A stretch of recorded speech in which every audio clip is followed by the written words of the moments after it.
baseball mad, had the fever and had it bad, just to root for the hometown crew every Sue, Katie Blue.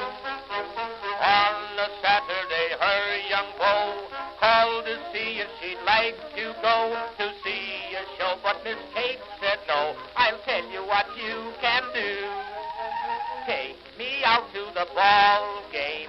Take me out with the crowd. Buy me some peanuts and cracker jack. I don't care if I never get back. Let me root for the home team. If they don't win, it's a shame.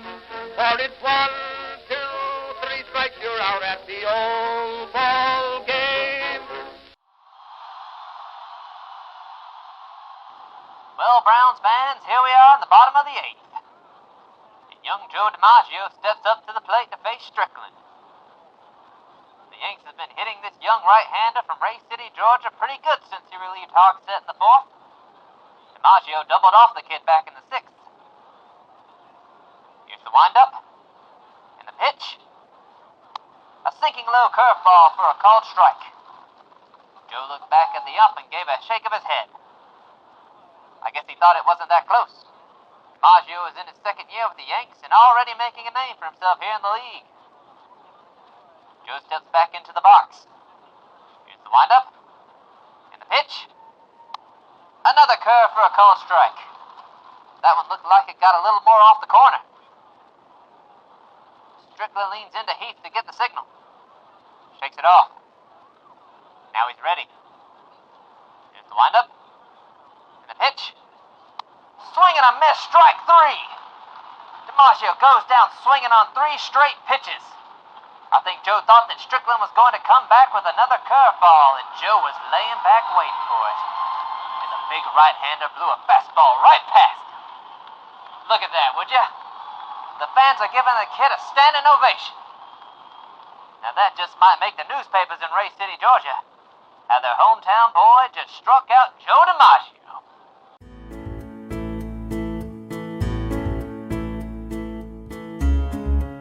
William Goss Strickland was born March 29, 1908, in Berrien County, Georgia, on the family farm near Ray City. He was the second of 5 children, and the oldest son born to John and Annie Devane Strickland. Shortly after Bill's birth, the family moved to Fort Meade, Florida, where John Strickland was engaged in the grocery business.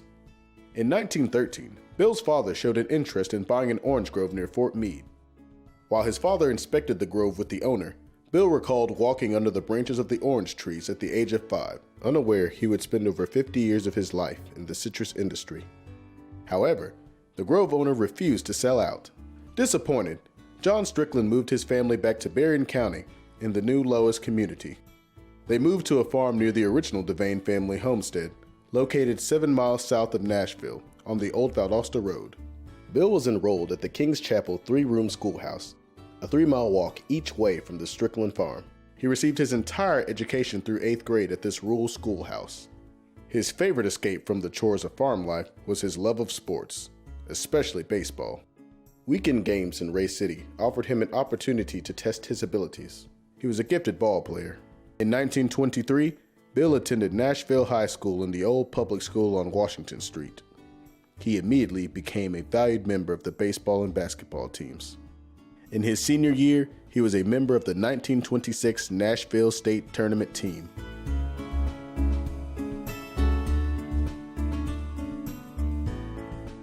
After graduating from high school, Bill enrolled at the South Georgia A&M College, now known as Abraham Baldwin, or ABAC. For the next 2 years, he played basketball and baseball for the South Georgia A&M Rams. In the summer of 1927, Bill and 2 other players from A&M landed jobs in Daytona, Florida with the Halifax Creamery and played baseball for the company team. While playing with the Halifax team, Strickland heard about the semi-pro team in Cocoa, Florida. So the end of the school year in 1928, he again headed for Florida. That spring and early summer, he played on the Cocoa team until the league ended.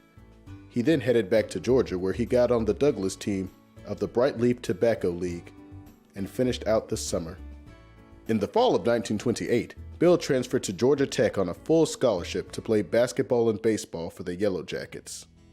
However, no record can be found that he ever played a basketball game for them. In his first baseball season with the Yellow Jackets, in the spring of 1929, he was plagued with illness and injury. When a hard-line drive hit him in the ankle, he had to be carried off the field, ending his season.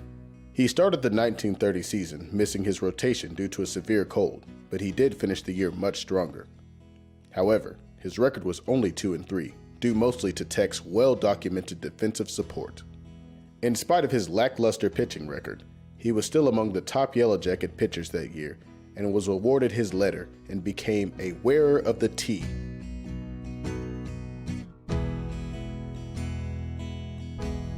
In the spring of 1930, Tech coach Kid Clay handed Bill a letter from J.F. McMillan of Cocoa, Florida, stating that he needed a certain pitcher for the upcoming Summer League. So at the end of the school year, Strickland headed to Cocoa, Florida to play ball for the locals. That move would change his life forever. It was common practice for the citrus packing houses in the Cocoa area to offer jobs to the out-of-town ball players to keep them in town during winter months so that they could play ball the next season.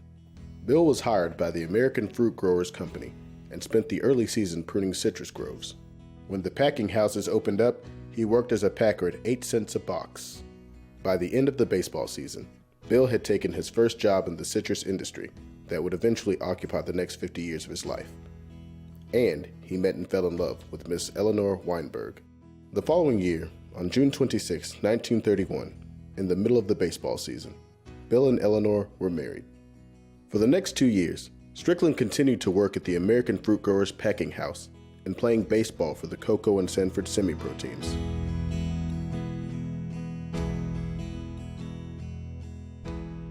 In the spring of 1933, Morris Weinberg, Bill's father-in-law, contacted the Cincinnati Reds about his great right-hander that was dominating the semi-pro teams in the Florida East Coast League.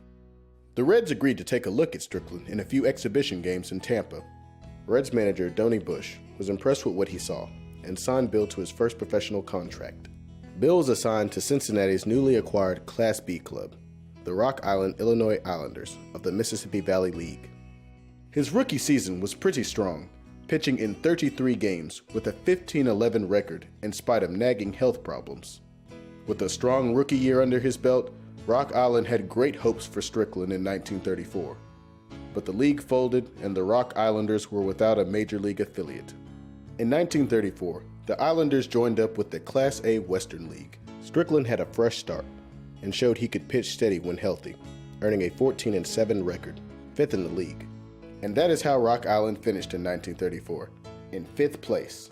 With 3 solid starting pitchers, Rock Island began the 1935 season with high hopes, but immediately shot to the bottom. They were only 19-46 by mid-July, and the team was in turmoil. Players weren't being paid and began quitting, including Strickland. He finally ended the 1935 season playing semi-pro ball with the Cocoa Indians and was named to the Central Florida League All-Star team.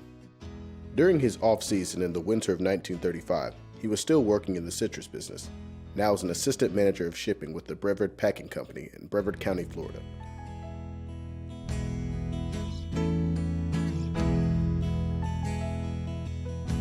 In the spring of 1936, he decided to test his talents against the hotbed of young baseball stars and seasoned professionals in the Outlaw Leagues of North Carolina. Outlaw Leagues were formed using professional players under contract or had been under contract with other professional teams, contrary to professional rules. But the money was good, and Strickland landed with the Rutherford County Owls. Bill finished the season as being one of the top 5 pitchers in the North Carolina Independent League, but he changed teams 4 times during the course of the season. Afraid of being banned from professional baseball by the National Baseball Players League, Strickland gave up on the Outlaw Leagues. Early in 1937, he got on with the Beaver Falls Bees, a D-level affiliate of the Boston Bees. However, he only pitched in 5 games and was dropped from their roster by mid-June. But good fortune came his way when the St. Louis Browns of the American League picked him up to pitch batting practice.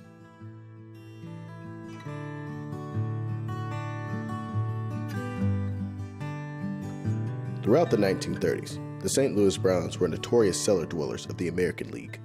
In 15 years, they never finished above next to last place. An often repeated lyric in the baseball world chided the Browns: first in shoes, first in booze, last in the American League. This lyric was in reference to two well-known, successful Browns companies, the Brown Shoe Company, maker of the Buster Brown shoes, and the Brown-Forman Company, who produced America's first bottled bourbon.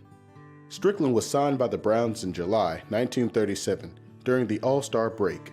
As usual, the Browns were mired in the cellar, halfway through the season and already 20 games out of first place. Bill Strickland made his Major League pitching debut on July 16th with a one-inning performance against the Boston Red Sox. He retired the sides, no runs, no hits, no strikeouts. The Browns lost 4-6. His next outing came 4 days later, on July 20th, against the Yankees at St. Louis. Again, it was a one-inning affair, giving up a walk, one hit, and one strikeout. No runs, but the Yankees won 9-6. The next day, after dropping a doubleheader to the Yankees and falling 29 games out of first place, the Browns' Hall of Fame player-manager Roger Hornsby was suddenly fired. He was replaced by Jim Bottomley. Bottomley tried to rally the team morale and encourage the players to strive harder, promising not to make any major changes in the lineup. By adding some new, more youthful players, the Browns hoped to turn the season around. They won the next 2 games, then lost 13 straight. The next outing for Strickland, 5 days later, didn't help the Browns out a bit. In 6 innings, he was tagged for 7 hits, 2 home runs, and the Browns fielders made 3 errors. Washington won 16-10. That brought his next appearance on July 30th with Joe DiMaggio and the Yankees. Though his strikeout of the future Hall of Famer made history in his hometown in Georgia, it did little to halt the slide of the 1937 Browns. By September, the Browns had securely established ownership of the basement of the league, and Strickland became owner of a new 1937 Chevrolet from a local St. Louis dealership. On September 8, 1937, at Sportsman's Park in St. Louis, Bill Strickland faced the Chicago White Sox for 1 inning, giving up 5 runs on 3 hits, walking 1. It was his last appearance in the major leagues. In his 1937 season with the St. Louis Browns, Bill Strickland pitched 21 innings in 9 games, gave up 28 hits, 2 home runs, 15 base-on balls, and had 6 strikeouts. He was not a pitcher of record in any of his games. He never pitched in a game that was won by the Browns.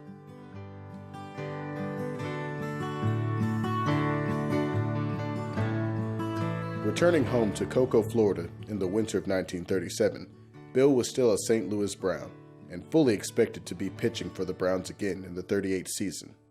Reporting for spring training, he was issued a wife's pass for Eleanor for the upcoming 1938 Browns season. But on April 29, 1938, Bill Strickland received the notice any major league player fears, his notice of release.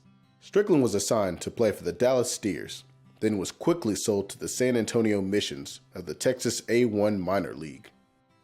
Lack of playing time with the Browns in the 1937 season and spring of 1938 was evident in Strickland's first couple of months with the Missions. He finished the season with a dismal 4-8 record. Much of his underperformance was due to the shoulder injury that came on a rainy night in the late summer when he slipped and fell on it after going after a high infield chopper. He finished out the game, but his arm was never quite the same again.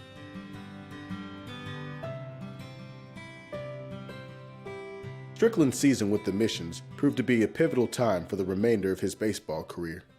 The owners brought in veteran Ray Brubaker as the third manager of the 1938 San Antonio season.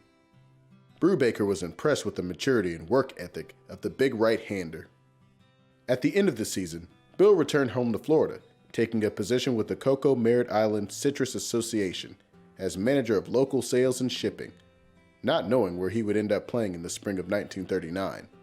The 1939 season had been full swing for over a month before Strickland signed with the cellar-dwelling Savannah Indians of the B-level South Atlantic League. After a slow start, by mid-July he had appeared in 12 games, winning 3. The Indians had won 12 straight and moved into first place. Savannah clinched the pennant in September, with Bill Strickland being the key element of their success. Though they lost the final series against Augusta, Strickland had finished his best season since his major league exit. Strickland's success in 1939 did not go unnoticed by his former manager, Ray Brubaker. Brubaker was now managing the Winston-Salem Twins, perennial cellar dwellers of the B-level Piedmont League. When he was putting together his pitching staff for the 1940 season, Brubaker purchased Strickland's contract from Savannah.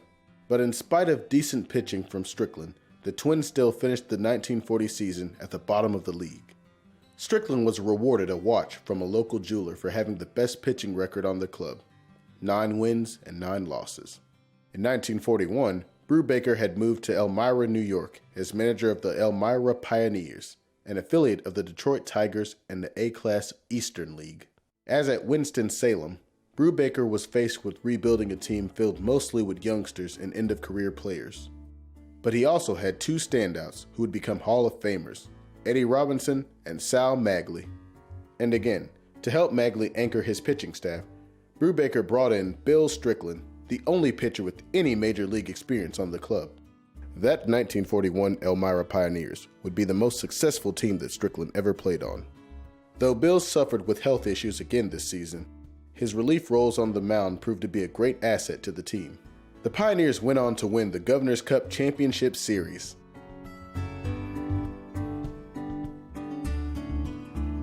Hopes that a strong, healthy 42 season would boost his chances at a return to the big leagues were dashed on December 7, 1941, when Japan attacked Pearl Harbor and the United States entered World War II. When the 42 season opened, the Pioneers were not the same team. Sal Magley had moved up to Double-A ball for the New York Giants, and Eddie Robinson had moved to Cleveland and was playing in the majors by year's end. The pitching staff for the Pioneers was weaker, and though Strickland had a decent year, the arm was bothering him a lot more. The Pioneers only finished the season 3rd from the bottom of the league. Everyone was in war mode by the winter of 42, and it was time for Bill Strickland to look at his future career. He had spent the past 10 years in baseball, but he was now older than most players. Together, Bill and Eleanor decided it was time to hang it up. In 1943, the Wilkes-Barre Record reported that shortstop Lou Regino and pitcher Bill Strickland of Elmira are in the Army. But the U.S. government and the Selective Service Board had other plans for Strickland. His position as packing house manager for the Cocoa Merritt Island Citrus Association was deemed essential to the war effort. Bill spent the duration of the war stateside, seeing that America and the troops had adequate citrus produce. 5 years later, in 1948, Bill and Eleanor welcomed the birth of their only child, Bill Jr. Over the next 30 years, Bill Strickland became one of the foremost authorities on shipping, selling, marketing, and development of the Florida citrus industry.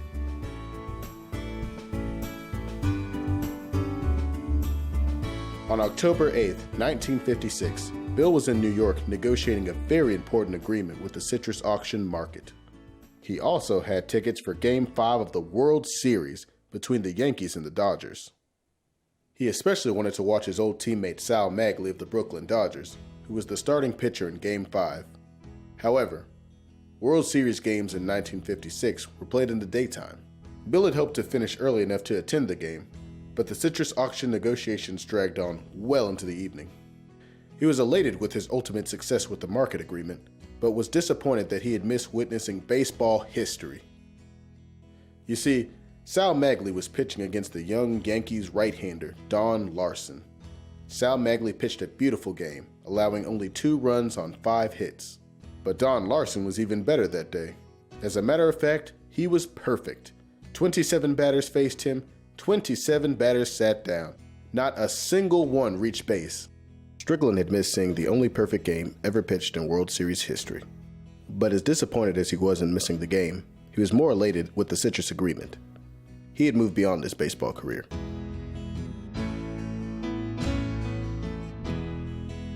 Bill Strickland retired from the Florida Citrus Packers in 1978. In 1988, he was recognized for his lifelong contribution to the Florida citrus industry by being inducted into the Florida Citrus Hall of Fame. Bill and Eleanor lived out their last years at the estates at Carpenters in Lakeland, Florida.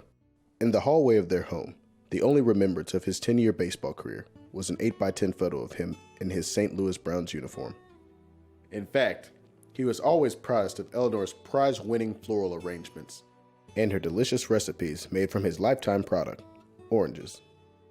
Bill Strickland passed away January 26, 2000, at the age of 92. Eleanor passed away in August 2002. They were brought back to his Georgia hometown and laid to rest alongside his parents in the Pleasant Cemetery at New Lois, just a few miles from his boyhood home. Bill Strickland was one of thousands of young ball players who dreamed of playing in the major leagues. He spent 10 years in the pros and only played in 9 major league games. He was inducted into the Hall of Fame, not for his baseball career, but for his lifetime achievement in the citrus industry. As the years go by, fewer and fewer hometown folks recall his name. But those who do will tell you, he made it to the big leagues, and he struck out Joe DiMaggio on 3 straight pitches.